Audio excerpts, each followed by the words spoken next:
What's up? What's up? What's up, Hoop Heads? It's your boy JB trying to get comfortable. It's been about 4 days, 5 days since our last podcast, and lots changed since then. But it's your boy from Undrafted Hoops, JB. Tonight we're going to break down the NBA Finals. Game 5 the other night was absolute fire. So we want to touch a little bit on Denver tonight. Winning their first NBA championship in franchise history. We're going to touch on what that championship means for next year. And obviously what it means right now. But we're going to get into that tonight. First thing I want to do, I want to mention the Hardcore Sports Network. They added this about a month ago now. It's been real positive. A lot of really nice guys working together, supporting one another. I just want to say I appreciate you guys. Check them out on YouTube. Also, you know the routine. Facebook, Undrafted Hoops. Twitter, Undrafted Hoops _ YouTube, Undrafted Hoops. Smash the subscribe button. We need it. We need all the support, especially if you enjoy the show. You're not going to agree with everything we say, but we're just trying to give our narrative and how we cover the league and how we would like to see other people enjoy the game like we do. And when I say we, I mean my boy behind the scenes, Josh Isles, producing the show, and he's got more lighting. Man, this man's face gets more beautiful and beautiful by the day. The man, the myth, and the legend, Sasquatch of NBA Hoops Talk, Tony G. What's up, everyone? Congrats, Denver. Wow. Let me ask you a question. Me and you have been on the Denver train for about 3 seasons now, right? I've said it before, and I know you know this. I bet them in the preseason to win the championship. But they finally put a healthy team out there for 82 games, get through the playoffs, and they win their first title in franchise history. And doesn't it feel like, is it just me, or is there a sense of like validation knowing that this team was able to get to the potential that we thought a couple years ago? For sure. I mean, it's way easier liking a lot of guys like Jokic, Murray, Michael Porter Jr. He going through, like, he probably has one of the worst injuries in basketball history to play through. So I always root for guys like that. Love Mike Malone too.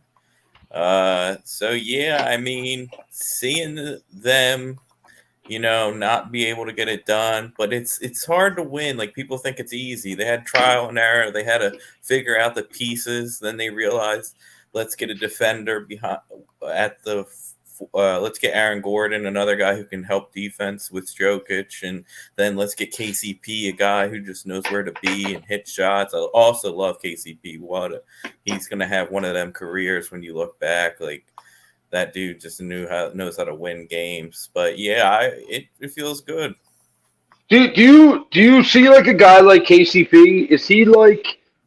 Does he have the type of trajectory career-wise to kind of be like a Derek Fisher type, a Robert Horry type? Like, yes, obviously different styles of players, but in terms of like where his career is heading, he's now been on 2 NBA championship teams now, and absolutely proved his worth in this one. Oh yeah, he's definitely going to be in that category. Wow, Gary. Whoa! I didn't know Gary's fired up. What's up, boys? What's up? Wow, he blows the dust off the Wizards jersey now that he knows we're into a new season. Things are heating up for us. Oh. Things are heating up for the Wizards. I dig it. I dig it. I know you're fired up. How could you not be fired up as a Wizards fan? Your team doesn't have any losses yet. Not even that, but we're finally making the right moves, man. Getting rid of all the trash, bringing in a whole new regime. Hopefully they can clean it up. Well, before you start talking about the Wizards, let's dive into this NBA Finals. Tony G comes out the gates blazing with some role player action, which I love. I love nothing better than a good role player conversation. With you being down in Orlando, Aaron Gordon proved his worth with the Denver Nuggets. Tell me, what's the mood down there in Orlando area about Aaron Gordon? Are people like genuinely excited for him? Yeah, honestly. I mean, I have a lot of friends who are Magic fans. There's a few people I work with that are like diehard Magic fans. And I mean, they were rooting for him. You know, they were happy for him. He spent a good portion of his career here, and he made the playoffs with Orlando. But, you know, the dunk contests were fun. He brought a lot of highlights to Orlando. So seeing him perform well in the finals, have a pretty big game, like one huge game for them was great. You know, he had consistent performances every game through the series.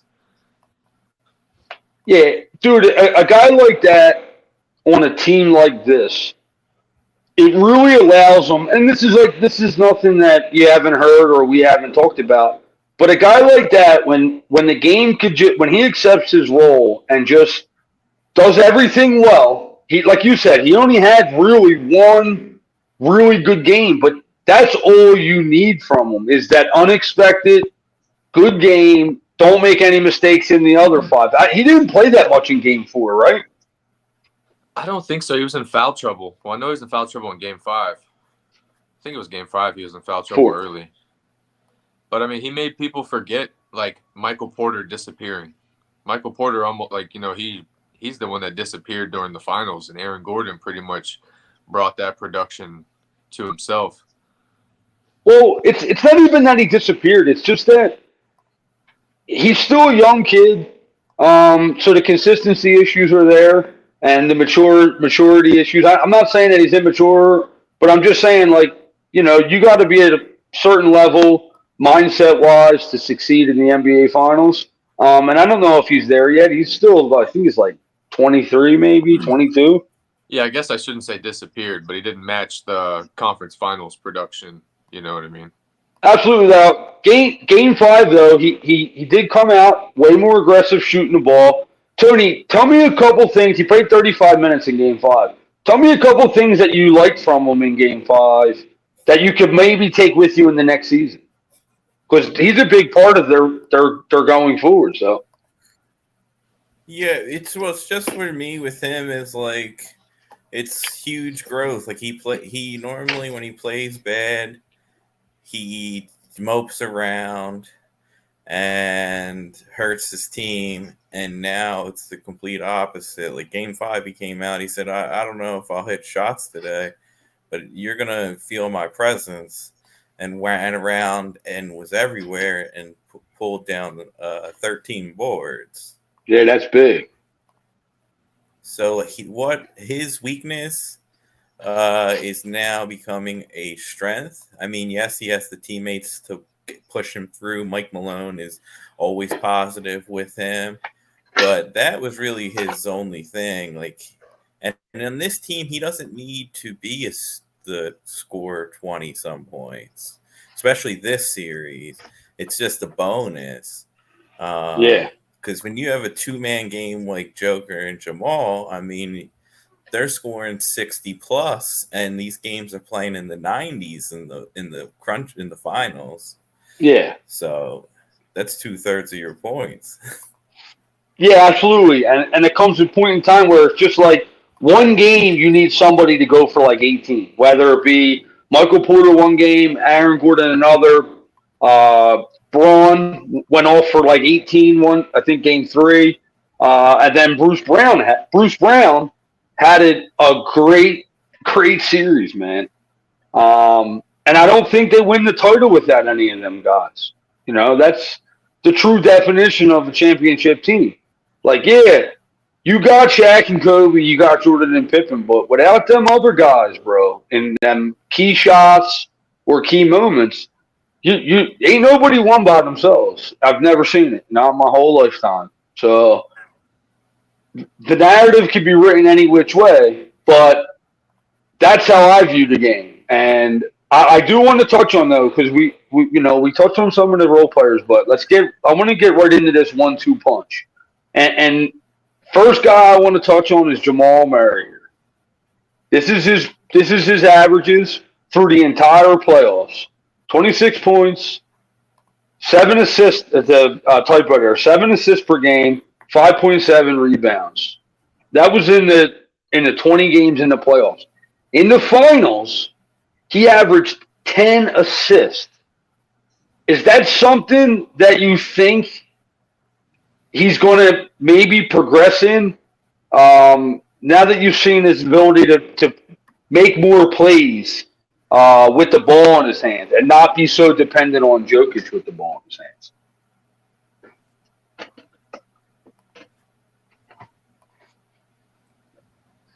So he always been a good playmaker. He just hasn't needed to be. But it is a good sign to see that if defenses are going to throw different looks, that he can be the creator. Yeah, absolutely. Now, Gary, would you say that Jamal Murray, he averaged 20 points a game in the regular season? Would you say after this series, it's kind of like a realization now for him as a player, like, yo, I'm a 25-point game scorer in this league now. I'm a champion. I've come back from a serious injury. I'm going to get back to pre-injury levels and get into that 25 points a game? Or do you think he's going to settle down a little bit? I mean, based off what we saw in the playoffs, he doesn't have to be 25 to 28 points per game, but he's very capable. I definitely think he's back to the prime star Murray. We saw that massive, 40-point triple-double he had in the conference finals. That might have been the finals. Actually, it was the finals, I think. But either way, I mean, he had some crazy performances. He could definitely take a couple points off, maybe drop to 22, 23 and average 9, 10 assists a game, which is pretty crazy too. I mean, it really just depends on the matchups. Him and Jokic are capable of so much crazy stuff with their numbers and, their offensive potential. It really just depends. Any given night, he can go for 40, 50, go for 20 and 15. Tony, do you think he becomes a 25-game scorer, or do you think he's just going to be like? You think he's really going to settle into that 20-point range? Well, the thing is, when you're this good and you blow teams out, and you're only on the floor for like 32 minutes, it's hard to score 25. So I have him for like probably 22, 23 range just because of the minutes. Now, Gary, you say that before injury primary levels, he's only 25. And yes, as he was starting to get peak performance from him, he got hurt. I don't even want to say primary because I believe that we haven't even maybe tapped into that yet. Jason says Nuggets one and done. Jason, do yourself a favor. Go back and listen to some of these other podcasts we did on Denver. They ain't one and done, brother. Maybe, might be right. It's hard to win 2 championships. Like, that's not a crazy take. But to watch this team, to watch this team of a 25-year-old Canadian kid and a 27-year-old Serbian, really first time playing together for a long period of time in over a year and a half, to think that they're one and done, brother, you got another thing coming. Because this team look at all their is role players. very good. They don't have an old team. They're very young. They're locked in to Aaron Gordon. They're locked in to Michael Porter and Jokic and Murray. This is their core. Like, before we even get into Jokic, let me ask you something. So I want to know both of your opinions on this. Does this team feel like the Golden State Warriors again? Like a young team with a young core. I feel like we're tapping into a team that can reel off 3 titles in 6 or 7 years. I mean, I think they're definitely capable. I mean, especially considering how, as much as everybody loves the Warriors, myself included, they're more one-dimensional in the sense of how they were just crazy shooters. The way they shot the ball was just out of this world, hitting threes, while Denver can beat you in just so many ways.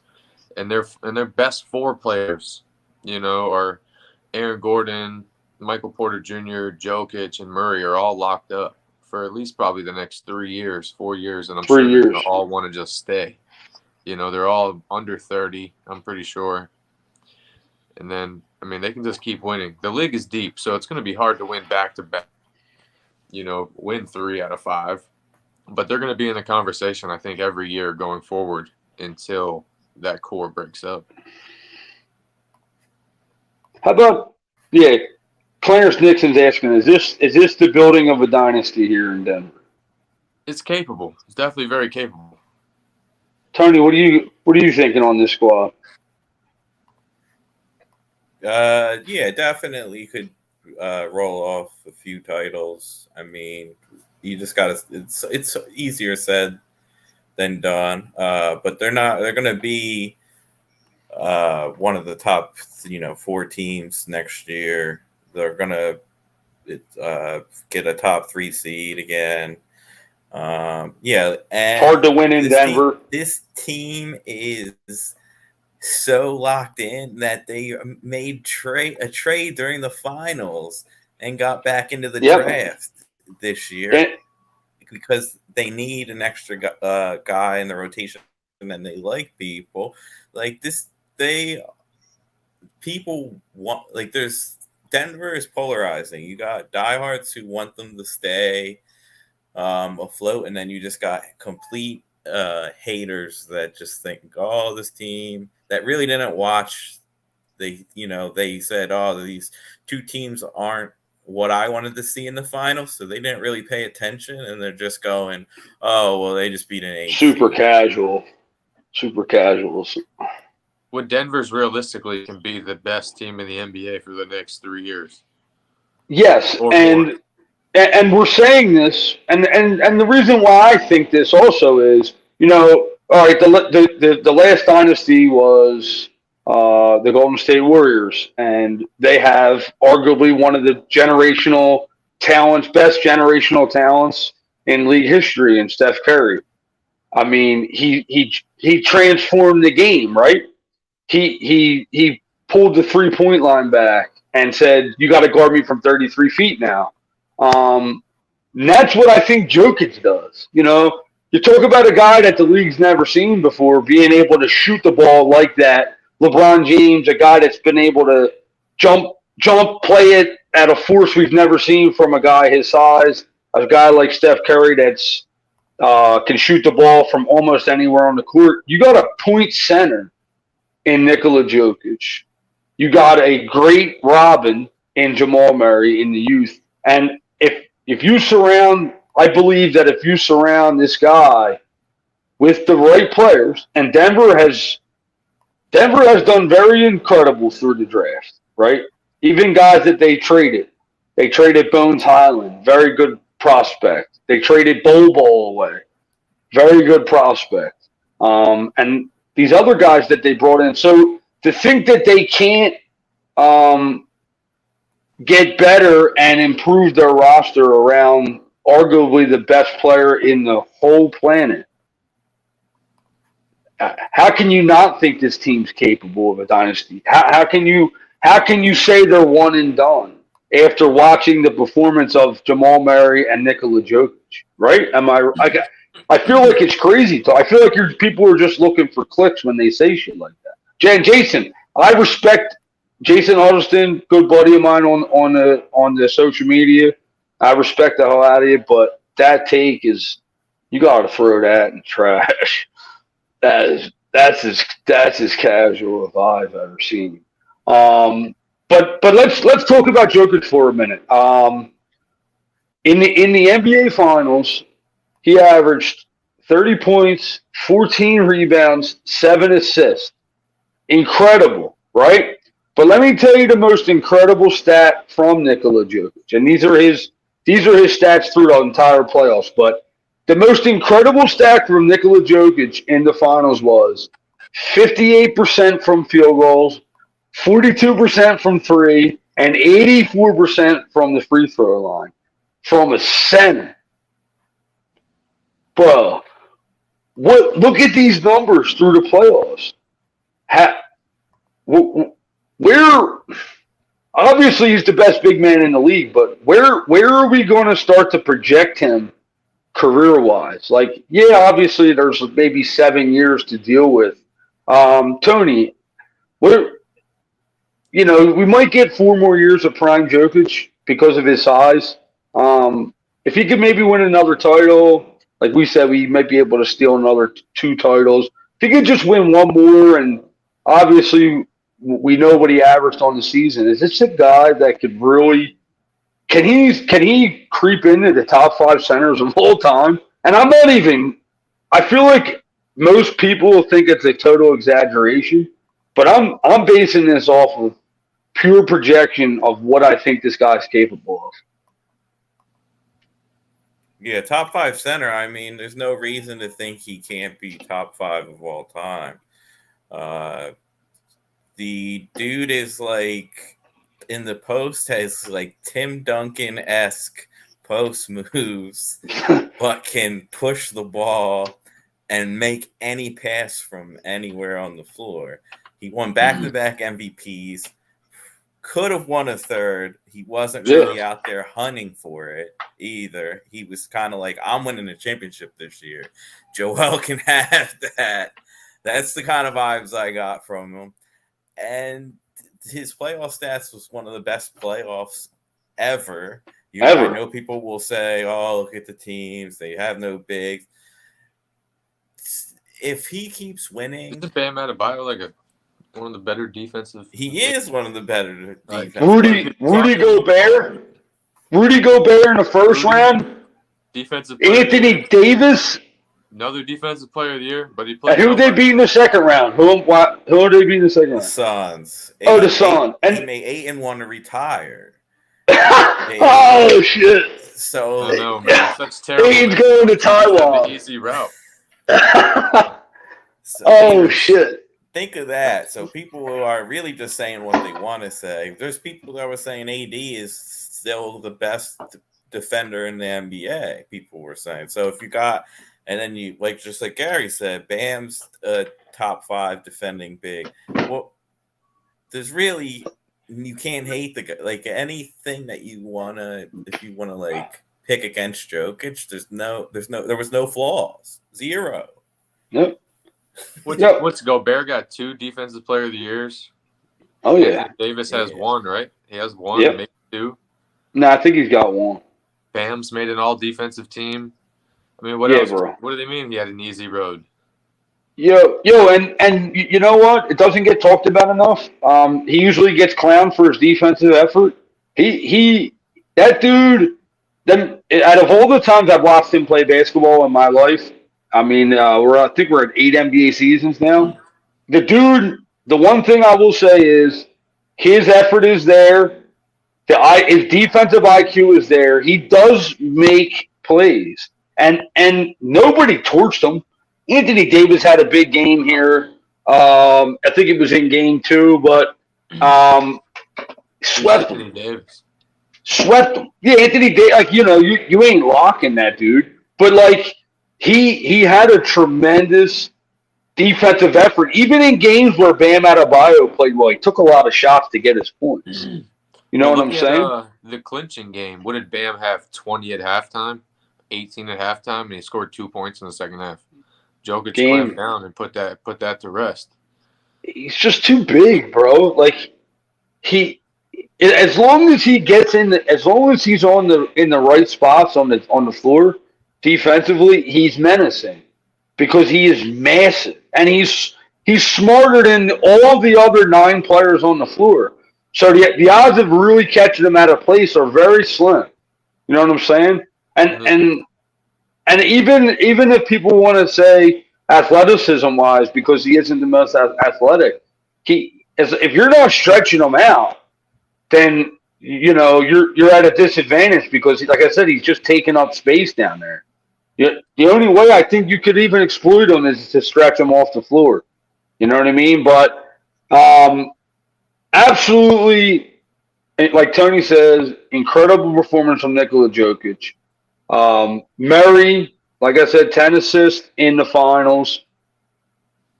Where do these two, as the league trends towards a 2-man game, they got getting away from the big three. Salary cap restrictions is kind of going to eliminate that almost entirely. Now that we're trending towards a 2-man game in the NBA, where it's 2 max players that are going to score the majority of your points, and where do you rank the NBA champion Jamal Murray Nikola Jokic tag team? Are you ready to skyrocket them on your list now? I mean, the way they played in the playoffs, you would put them as the number 1 duo in the NBA.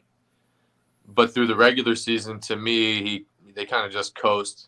I mean, that's coasting. That's pretty ridiculous. But Yeah, like Murray doesn't necessarily put up all the monster games. He kind of just lets Jokic be the leader, and he just follows through. But what you saw in the playoffs was crazy. I mean, what duo is better than them, compared to anybody in the playoffs? Jaylen Brown to me is like a little too inconsistent for it to be him and Tatum. Harden and Embiid. That's obviously really who good knows? duo, but also inconsistent. I mean, based off of just playoff performances, I would probably say Murray and Jokic is the best duo in the NBA now. Tony, is that where you're going to put them too? Are you going to just say they're one right now? I mean, there's obviously other duos that can do the things they do on a nightly basis, but danger wise, bro, they can do everything, right? They can get to the hole. They both can pop out and shoot threes. They both averaged 7 assists or more in the finals. So the unselfishness is there. I mean, I'm with Gary. I'm on board. This is the best duo in the NBA. Until somebody figures out how to stop it, I honestly think they are. NBA's duo. Yep, I got him as the number 1. If you would ask me regular season before the playoff run, so once you do that a run like they just did, it's immense. They just did it over the stretch of how many games versus the best teams, best players in the world. They earned that number 1 spot now. Before that, I would have probably said Giannis and Drew. But Interesting, not Middleton. No, Middleton definitely was. He just has been dealing with injuries and playing so many minutes. He can definitely get back to where he was, but this year would definitely lean Drew over him. Booker and KD are dead. That was the other one. They've barely been together. And exactly. Well, I'm saying go. Yeah, I agree with you, Gary. But I'm talking about against Murray and Jokic. No, yeah, and it didn't work. Tossed out. They got taken care of. Jason asked a good question, and I'll ask Gary one, and I'll ask Tony the other. Tony, how would Jokic have done up against Shaquille O'Neal? Oof. Cross check. Whoa. He would have hung 40. No, I'm serious. Shaq would not. He would be able to. He would just step out on him and hit fadeaway. That fadeaway shot would be every possession.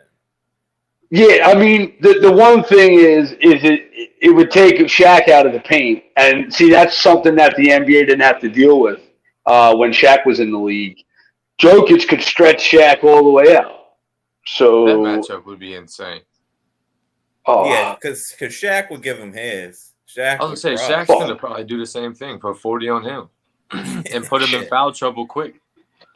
Just slam it man, on him. That would be that's a heavyweight fight. That's Tyson Fury versus Muhammad Ali for me. Gary's Yeah. right though. That's my strategy. Is if I'm the say we could simulate it and go back, is I'm just giving it to Shaq and saying, please pick up fouls on this guy.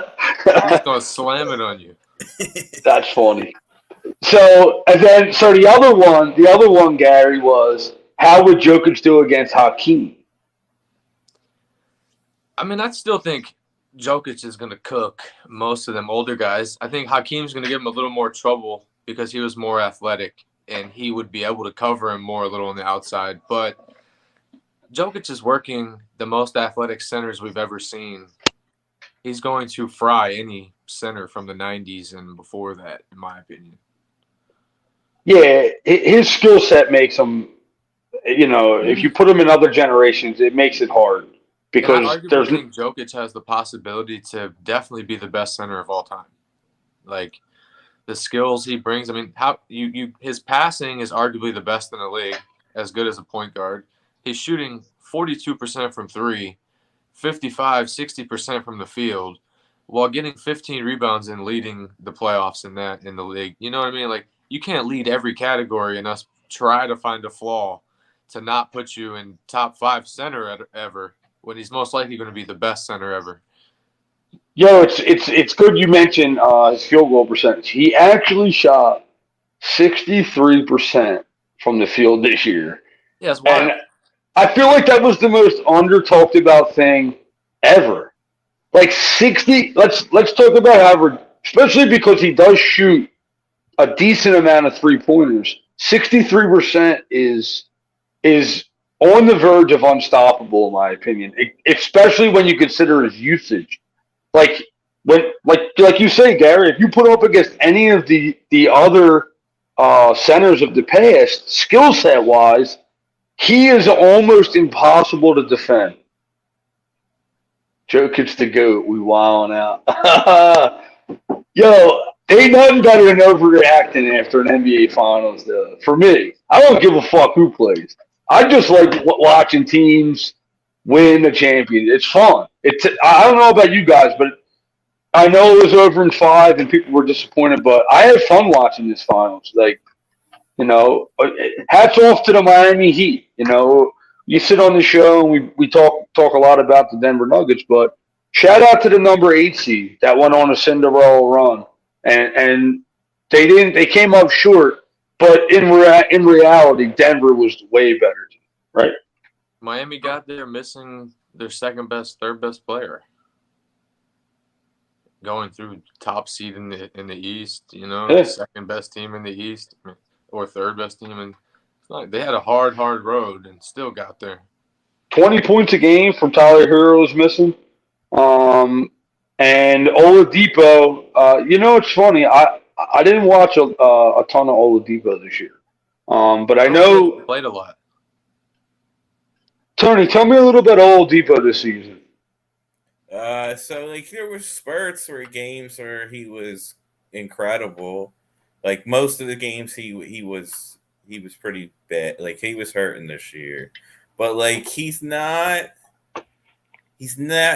not never supposed to like play basketball, Oladipo. So like more power to him. Like his injuries are so bad. Like to snap your patella tendon twice, and then he has like his bone and stuff is all like wearing down. Like I would have liked to see that man, get a trophy, like even because he would have deserved it, even though he wasn't part of the team.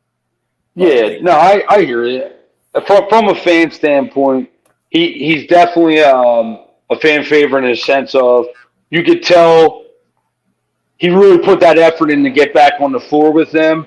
Josh says that Jimmy Butler was a disappointment in the series. He shot 41% from the field.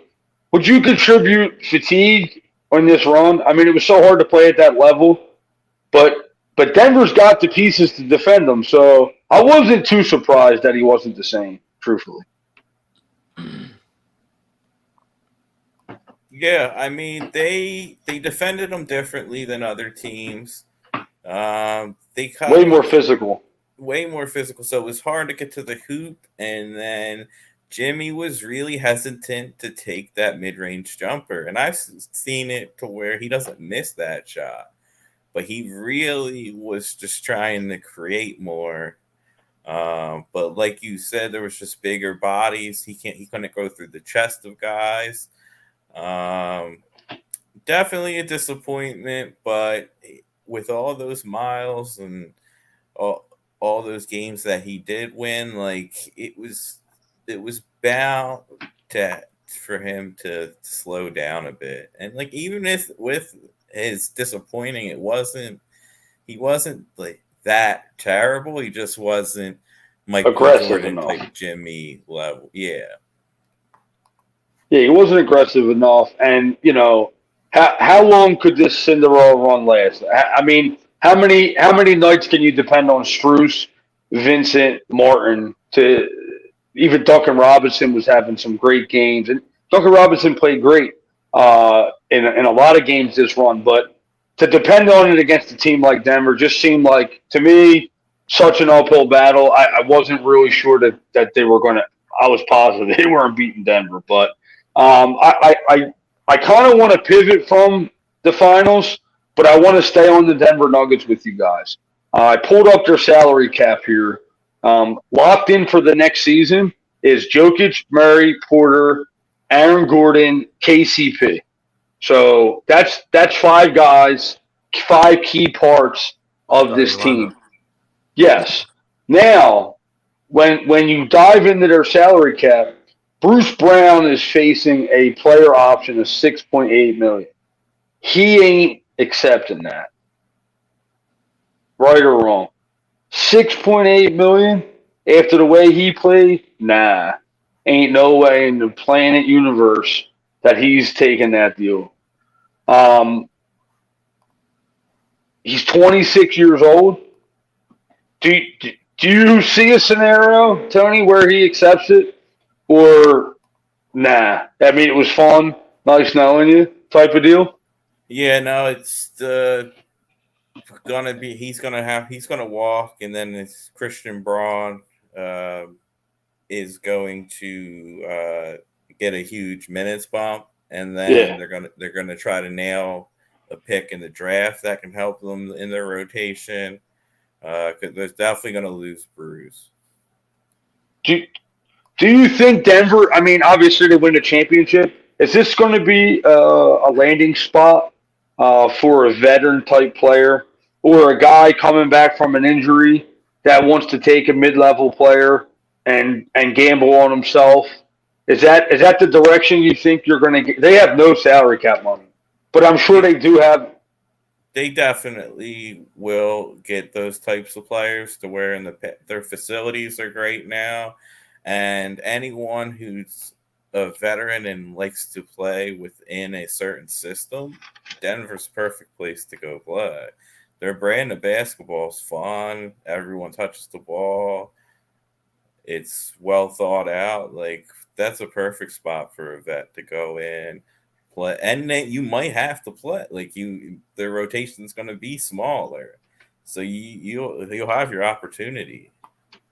Yeah, they've proven that, going into these playoffs, I was concerned about them because they weren't deep enough.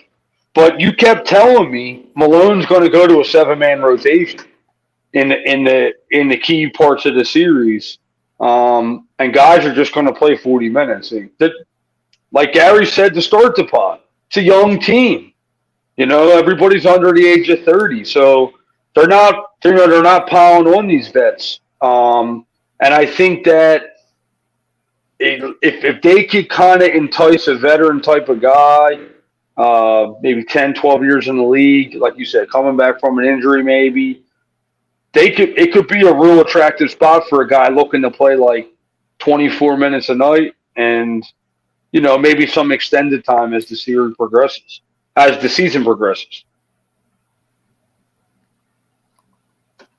How about a Harrison Barnes type player for them? Or is he getting paid too much?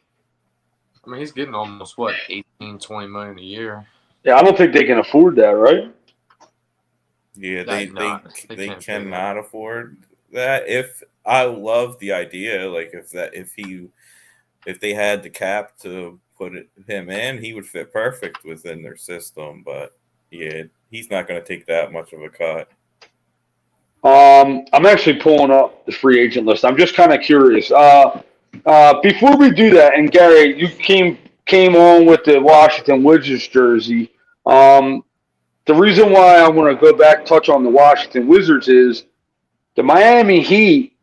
They've been very competitive, getting to the NBA Finals and the Bubble Finals and Conference Finals.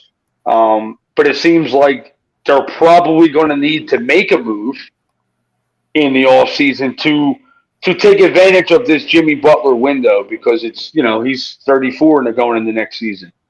The reason why I'm bringing up the Wizards, you know why. There's been rumors to Bradley Beal being linked to Miami. Is there a package that you really like from them? I mean, I don't, but I know that you hinted on one today, and I want you to touch on that for me. I mean, I'll be truly honest. Out of all the packages I'm seeing, there's not going to really be one that I'm like going to be super excited for. I mean, we backed ourselves into a corner where he's got a bad contract. The world knows that the Wizards most likely want to hit the reset button, and if they hit the reset button, Beal wants out. Not to mention he's got a no trade clause, so that's even more leverage. So I mean, like I've seen, I think there was one with the Knicks where we take like Fournier's expiring contract, Mitchell Robinson, a first round pick, and it was like no good young piece. So I was like, that's not interesting. The one with Miami is Duncan Robinson, Tyler Harrow, and a first round pick that's like top 10 protected. So I mean, that's not terrible to me. Tyler Harrow, like it. as crazy as it sounds, if you look at Beal's numbers to Tyler Harrow's numbers, you're sacrificing 3 to 4 points a game in the past 2 years. Beal's been hurt. Harrow gets hurt. Harrow's a better shooter. He's young. You can develop him more of a number 2, number 3 guy, whereas where Beal wants to be the star. He scored 30 points a game when we were terrible. If you watch a lot of Wizards game, he's not good in clutch time. He's not a good defender. And I love Bradley Beal. I wish we could keep him, and I wish things could work out. And if we keep him, great. Just hope they make the right moves to make us competitive. But if we do get rid of him, I mean, the Miami trade sounds the best out of all the options I've seen so far. Now, Tony, looking at this Miami roster, is this what we're looking at? I mean, we have an idea of Denver's roster going in the next season. Miami's, though, is really, I think Pat Riley shakes it up. He's never complacent. Do you think we're looking at a way different Miami Heat roster next season? Yeah, oh yeah, they're gonna look to move Hero, see what the best they can do, and then they're gonna try to get rid of Kyle Lowry's expiring contract, and then try to either get one superstar or I'm hearing 2 superstars, but it doesn't really seem possible to me. I don't really see how you can get Brad Beal and Damian Lillard. Doesn't really make sense. That was the article I saw today. Kind of just breezed through it and then closed it because it seemed like we were listening to Fantasyland, not a real life. But yeah, so that's the little roster will definitely look different. They're definitely going to be aggressive. And now seeing that they didn't really need Hero, or some of his weaknesses got exposed. The thing is now, his value around the league, I think, took a step back. So I don't know what we're gonna get from Miami, but it's gonna be different. And I don't doubt Pat Riley, so I'm here. I'm not gonna get we'll see. We'll see what they do. Yeah, absolutely, man. And I look forward. Obviously the draft doesn't mean too much for either team. Like, yes, Denver and Miami both have picks, and they're going to look to draft somebody that can kind of play right away, based on where they're at.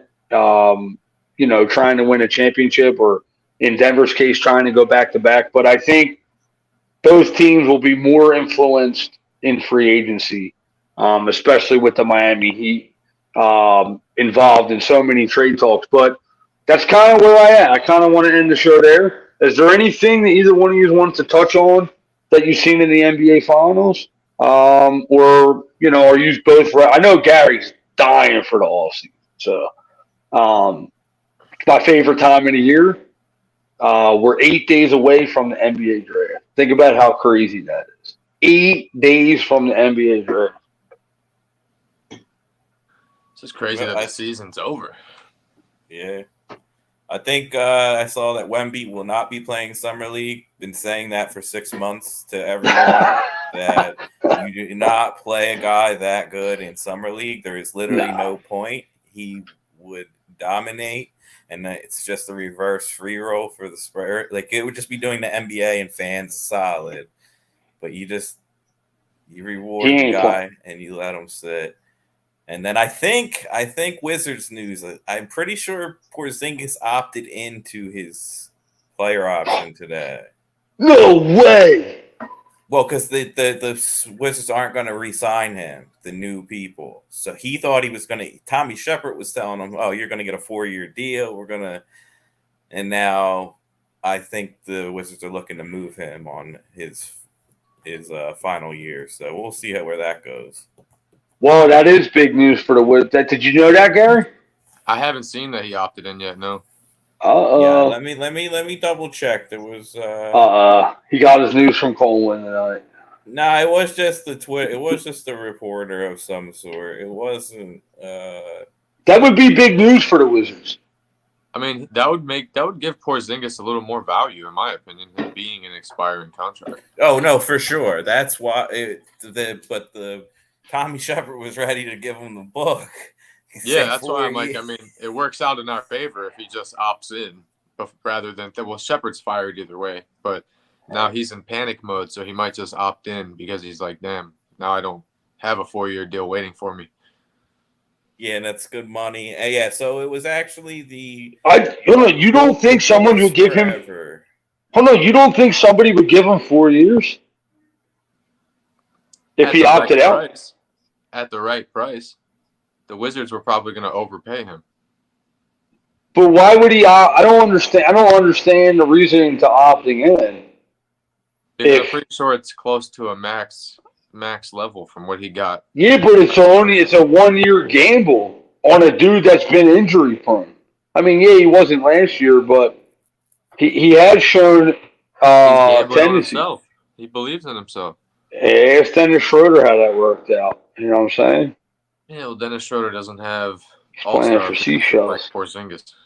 He's playing for seashells. Yeah, I guess he really just didn't want to play. Take a 4-year, 80-some million instead of. So he'll take his max, whatever, 35, 40. I think it's 38. Yeah, so he'll take his 38.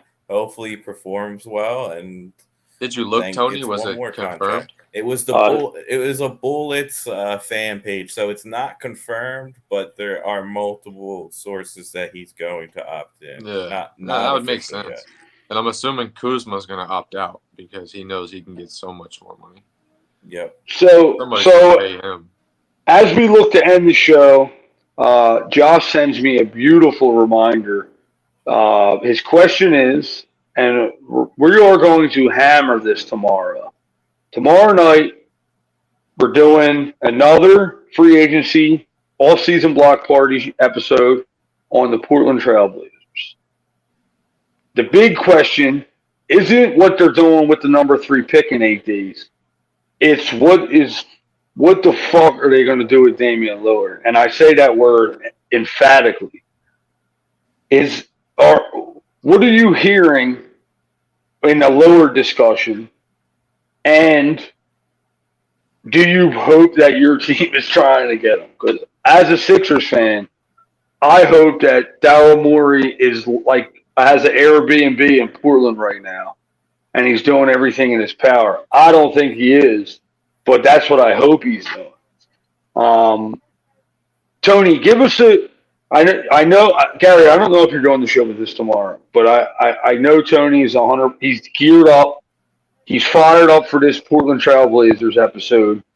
Give us a quick rundown of the Damian Lillard saga and what Portland might do in 8 days.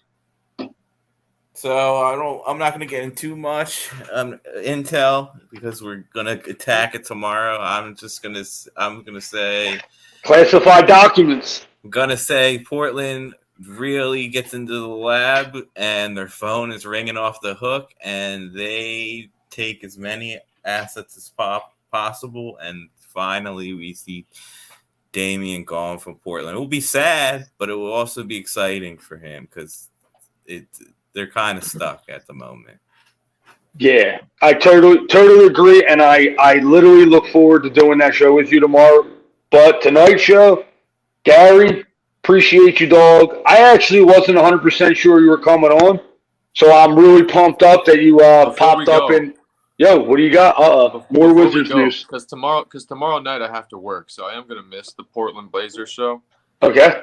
My personal opinion from what I saw today, I was seeing something that Lillard and the Blazers are actually, back to him wanting to stay and them wanting to keep him. So don't be surprised, they get a star sent out that way.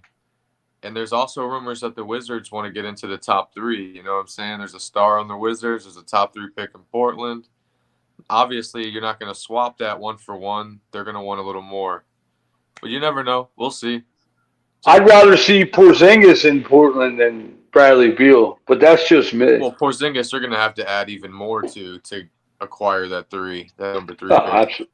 I mean, absolutely. Both. Take them both. Give us the number 3. We'll start over with Scoot. Damn, Gary's looking to fucking blow up the whole roster tonight. Blow it up. I don't even think about Tommy Shepard anymore. Damn, man. He came over with a Wizards jersey and he's trying to blow up the whole franchise. Yeah, I brought out Gilbert Arenas. The guns had to come out tonight. 0-0, baby. Oh, single zero. But I appreciate you, bro. I more than I can explain. Tomorrow, if you're at work, maybe jump on if you can. If not, I know you'll be blazing through the comments as usual. Depends what time I get off. You're my boy, Blue. Yes, sir. Peace out. Tony, it's always great seeing you on the screen, bro. When am I going to see you in 3D again? In 3D? I don't know. We'll see next week. That did not sound promising. That sounded like extremely doubtful, with no chance of a coach's decision. But peace out, my man. Good talking with you. Tomorrow night, bring the heat, bro. I need you tomorrow. Dialed in. And as usual, I'm the last one off this motherfucker. Got it. I got it. If I don't mention it, Josh is going to be like, yo, why didn't you mention it? Mention Facebook, Undrafted Hoops. We post content all week long, 3-4 times a day sometimes. Sometimes opinion pieces, sometimes all the time news. And the comments are always pretty good. Whether it be from us, Gary, Josh, Coleman, Jason, Jesse, my man Jesse, always in the comments. But it's good. It's fandom. It's guys that enjoy the league, and they're my people. Guys who just enjoy basketball. We recently just got uploaded up on Twitter. We're pushing like 120 followers. We're really trying to get that thing brewing. So if you're not on Facebook, check us out on Twitter at Undrafted Hoops _. And don't make me do it. Smash the subscribe button on YouTube. Share it, retweet it, like it, comment on it. Tell us some shit about basketball because I'm running out of things to tell you. Peace out. Undrafted Hoops. Fuck this out.